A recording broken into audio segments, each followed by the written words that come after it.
with me here today, and we'd like to talk about economic development, jobs, spending, and a proposal. And then I have a handout that will give you with more details on the spending proposal. Many of you have been following the work of the Joint Select Committee, the Interim Committee on Taxation and Tax Reform. And at our last meeting, we heard once again about from an expert on our recent history of tax policy and its effect on the state's business climate and how bad that policy has worked.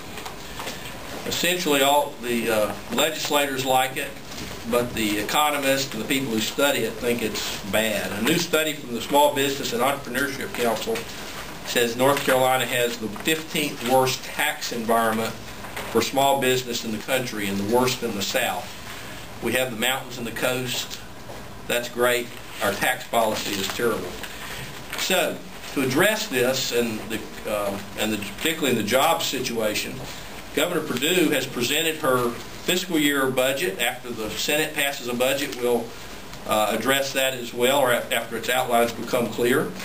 One of its central claims in the highlighted portion of her budget is that it spends 5% less per capita than in fiscal year 2008-2009. That was the budget she was in charge of operating, that she had to adjust and take care of when she came into office. Unfortunately, this claim of spending less than that budget is not true, and we got those figures from the Fiscal Research Division, Office of State Budget Management, and on the second page we have those figures for you. That year we spent per capita $2,127, current year $2,127, but she proposes that we bump that up to $2,169, which is an increase of 1.94%, not a decrease. We know well what the formula is for creation and driving business, or opposite, driving business away from the state. And if you have excessive state spending, that requires excessive taxes, and especially it's the marginal rates of taxation that make the difference. We have the highest income tax rate in the area, and last year they added a surcharge to it. We have the highest sales tax in the area, except for Tennessee, which doesn't have the other kinds of taxes.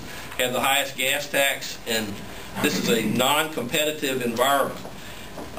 What they propose to do in their budget is to, in place of, while keeping the $1.3 billion of new spending, they propose to give back about what's the equivalent, maybe about 60-70 million of targeted tax credits, many of which will have no effect on employment whatsoever because they're simply too small to do anything. And we don't believe that that's the way to accomplish it. We would like to propose a freeze on state spending, the freeze being what we're spending right now, which is that $2,127 per capita. We know we can do it, and how do we know we can do it? Because we're doing it.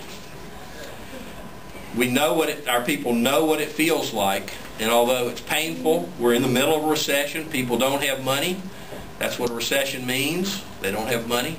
But we know we can do it, and let's continue to do it. This will allow us next year to have build up some decent reserves so that we can get rid of these temporary higher surcharges and get our taxes back more in line. I do have from Fiscal Research a chart that shows not only adjusted per capita but also adjusted for inflation with the actual figures, and be glad to, Keith, if you could pass this out to particularly the press folks and then others as they're interested. Senator Berger might say a word or two, and actually you could say a paragraph or a whole page